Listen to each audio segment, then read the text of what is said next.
Selamat pagi dan salam sejahtera bagi kita semua. Kita bersyukur pagi hari ini Tuhan masih memberikan kita semua waktu dan kesempatan untuk kembali merenungkan renungan harian teraya edisi Kamis 13 November 2025. Sebelum kita membaca dan merenungkannya, mari kita berdoa.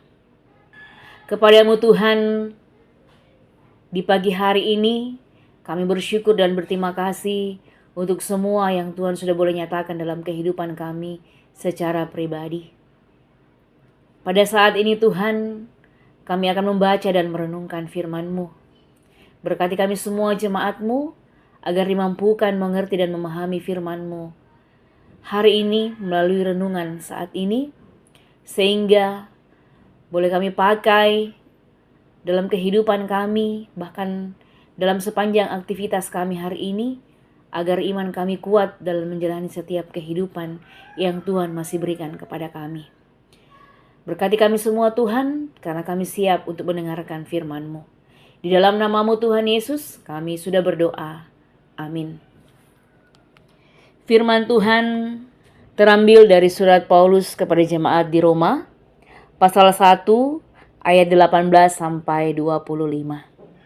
Perikop pembacaan hukuman Allah atas kefasikan dan kelaliman manusia.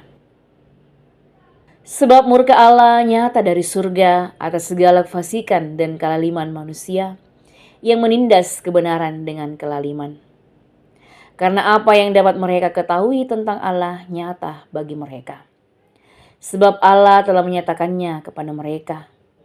Sebab apa yang tidak nampak daripadanya, yaitu kekuatannya yang kekal dan keilahiannya dapat nampak kepada pikiran dari karyanya sejak dunia diciptakan, sehingga mereka tidak dapat berdalih. Sebab sekalipun mereka mengenal Allah, mereka tidak memuliakan Dia sebagai Allah atau mengucap syukur kepadanya. Sebaliknya, pikiran mereka menjadi sia-sia dan hati mereka yang bodoh menjadi gelap. Mereka berbuat seolah-olah mereka penuh hikmat, tapi mereka tidak menjadi bodoh. Tapi mereka telah menjadi bodoh. Mereka menggantikan kemuliaan Allah yang tidak fana dengan gambaran yang mirip dengan manusia yang fana. Burung-burung, binatang-binatang yang berkaki empat, atau binatang yang menjalar.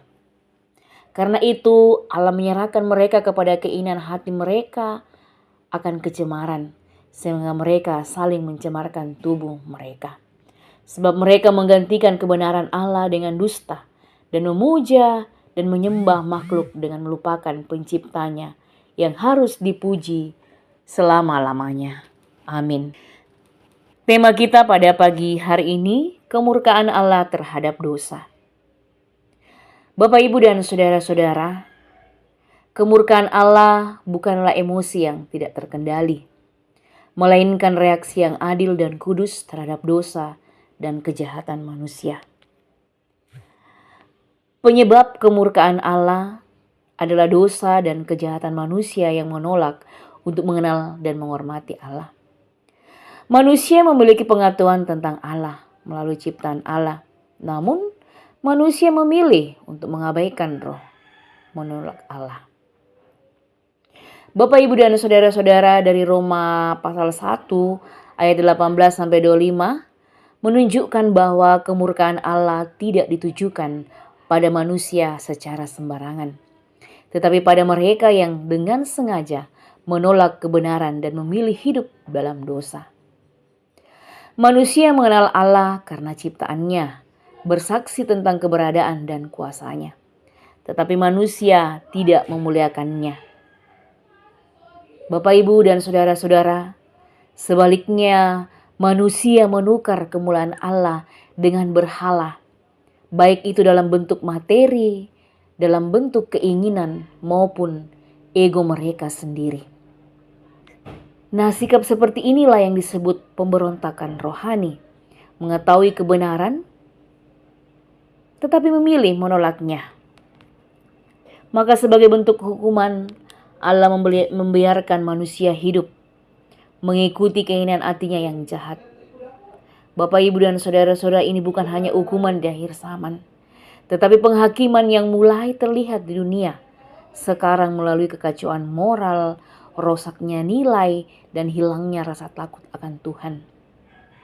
Dalam Roma 1 ayat 18-25, mengingatkan kita semua untuk bertobat dan kembali kepada Allah. Kita semua harus menyadari bahwa Allah adalah kudus dan tidak dapat menerima dosa. Bahkan kita harus bertobat dan mencari pengampunannya. Bapak, Ibu, dan saudara-saudara, bagaimana dengan kita sebagai umat Tuhan saat ini? Apakah kita setelah bertobat dan mencari pengampunannya? Atau apakah kita telah hidup sesuai dengan kehendak Allah? Amin. Mari kita berdoa. Firman Tuhan yang boleh terdengarkan kepada kami semua, jemaat-Mu Tuhan. Buatlah kami mengerti dalam kehidupan kami. Buatlah perubahan terjadi dalam kehidupan kami. Sehingga penghukuman Allah tidak nyata dalam kehidupan kami. Tetapi kami tahu apa yang harus kami lakukan dalam kehidupan kami seturut dan kehendak Tuhan. Kami berdoa untuk jemaat-Mu Tuhan dalam kehidupan mereka sehari-hari. Anak-anak dalam pendidikan, Tuhan berkati. Jemaat-Mu yang sakit, Tuhan sembuhkan. Jemaat-Mu yang berduka, Tuhan hiburkan. Bahkan jemaat-Mu yang berulang tahun dalam minggu sepekan ini, Tuhan berikan umur yang panjang dan berikan kesehatan. Kami juga berdoa secara pribadi dalam kehidupan kami, Tuhan.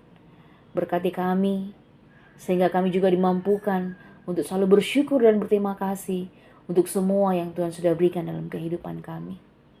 Dan pagi hari ini Tuhan, kami menyerahkan seluruh aktivitas kami, kegiatan kami, bahkan pekerjaan yang kami lakukan.